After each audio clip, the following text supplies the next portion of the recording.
შანტაჟია, რომელიც გრძელდება უკვე 3 წელია. საქართველოს არალეგიტიმური მმართველი ბრიტანეთის პარლამენტში მისი და ბიძინა ივანიშვილის დასანქცირების შესახებ გამართულმა დებატებმა წყობიდან გამოიყვანა.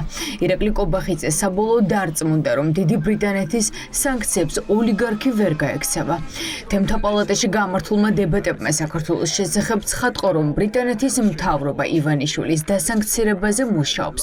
ამიტომ ქვეყნის ერთ-ერთ მთავარ სტრატეგიულ პარტნიორს კობახიძე დღეს თავს დაესხა ივანიშვილის შანტაჟში დაადანაშაულა.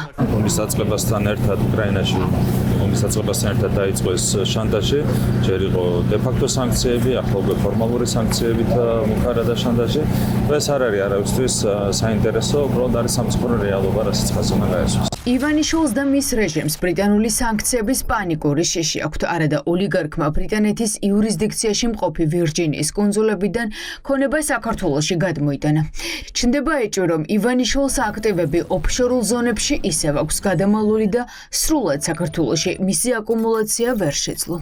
ეს სანქციები ივანიშვილისთვის გაცილებით მძიმე და მეტი პრობლემის მომტანია, იმიტომ რომ მას გაცილებით მეტი ოფშორული კომპანია გააჩნდა ბრიტანეთის იურისდიქციაში, მიუხედავად იმისა, რომ ჩვენ ვიცით, რომ ათეულობით კომპანიის საქართველოში გადმორეგისტრირება შეძლო ივანიშვილმა მაღალი ალბათობა, რომ რა თქმა უნდა მას იქ კვლავ რჩება კომპანიები, რომელთა გაყინვის და ჩამორთმევის შემთხვევაში ის მძიმე ფინანსურ ზიანს მიიღებს, ისევე როგორც უძრავი ან სხვა ტიპის ქონება ბრიტანეთის იურისდიქციაში. ბრიტანეთის მთავრობის გავლენიანმა მინისტრმა დაადასტურა, რომ სანქციებზე მუშაობა შეერთებულ შტატებთან ერთად გრძელდება.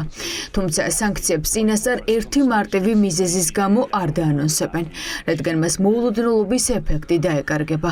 ბრიტანელი მინისტრის განცხადებიდან ჩნდება განცდა, რომ ბრიტანეთის მთავრობა მხოლოდ შინაგან საქმეთა მინისტრის, მისი მოადგილების და მაღალჩინოსნების დასანქცირებით არ შემოიფარგლება და პასუხს აგებს ყველა ვინც ძალადობს მშვიდობიანი აქციის მომიტინგეებზე, ჟურნალისტებზე და ოპოზიციონერ პოლიტიკოსებზე. ბრიტანეთი მიიღებს მკაფიო ზომებს მათ წინააღმდეგ, რასაც ეკრება ძალიან დიდი გავლენა მათ არა მარტო გადაადგილების თავისუფლებაზე, არამედ მათ პერსონალურ, ფინანსურ კეთილდღეობაზე და შესაბამისად აი ის პანიკა, რასაც დღეს ჩვენ ვხედავთ ეგრეთ წოდებული თვითგამოცხადებული პრემიერ-მინისტრის მხრიდან არის დასტური იმისა, თუ რაოდენ ეშინია ამ რეჟიმს ბრიტანეთის ქონებრივი ინტერესი, როდესაც აქვს ახლა ივანიშვილს შესაბამისად მისთვის არ უნდა იყოს რა თქმა უნდა ეს უმნიშვნელო, როდესაც ბრიტანეთის სახელმწიფო პერსონალური სანქციების საკითხს მსჯელობს. აი ეს არის ძალიან მნიშვნელოვანი გამოსაფხიზლებელი ქმედება და ლოგიკურია შიშიც. ირაკლი კობახიძე და რუსეთის საგარეო დაზვერვა დღეს სინქრონულად მოქმედებდნენ. დასავლეთი ჯერ ზეწოლაში კობახიძემ დაადანაშაულა და შემდეგ მოჰყვა რუსული საგარეო დაზვერვის პასუხიც, რომელიც ამტკიცებს, რომ ევროკავშირი ქართული ოცნების წინააღმდეგ ახალ უფრო რადიკალურ მოქმედებებს გეგმავს.